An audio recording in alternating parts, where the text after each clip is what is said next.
2 Kings chapter 7. Elisha replied, "Hear the word of the Lord. This is what the Lord says. About this time tomorrow, a seah of the finest flour will sell for a shekel, and 2 seahs of barley for a shekel at the gate of Samaria." The officer on whose arm the king was leaning said to the man of God, "Look, even if the Lord should open the floodgates of the heavens, could this happen?"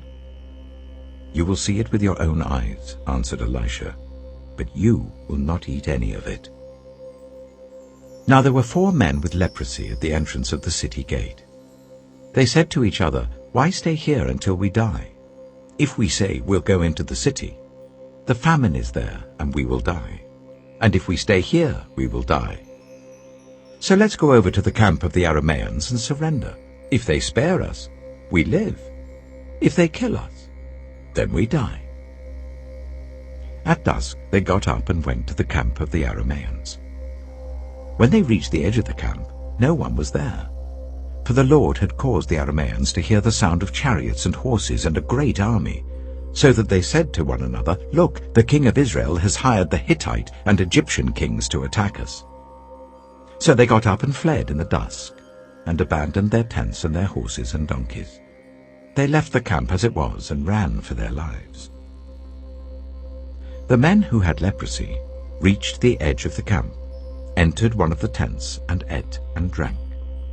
Then they took silver, gold, and clothes and went off and hid them. They returned and entered another tent, and took some things from it and hid them also. Then they said to each other, "What we're doing is not right. This is a day of good news, and we're keeping it to ourselves.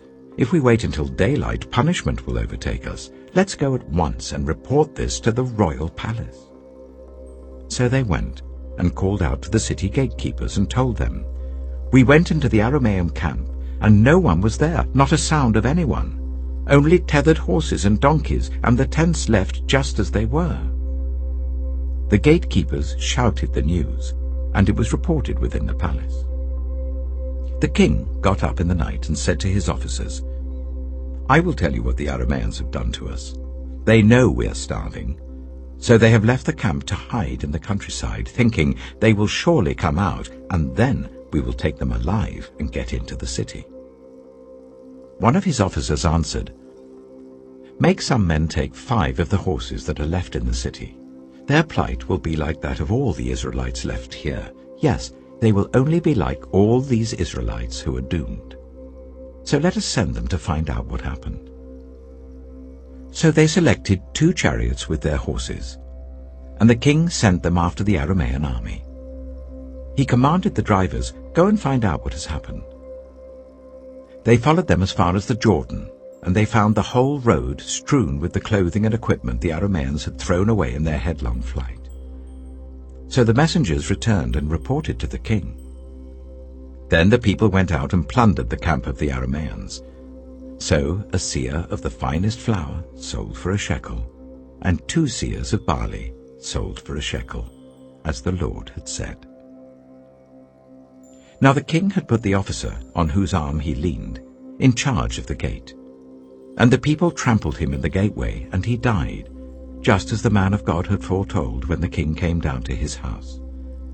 It happened as the man of God had said to the king, "About this time tomorrow, a seah of the finest flour will sell for a shekel, and 2 seahs of barley for a shekel at the gate of Samaria." The officer had said to the man of God, "Look, even if the Lord should open the floodgates of the heavens, could this happen?" And the man of God had replied, "You will see it with your own eyes, but you will not eat any of it."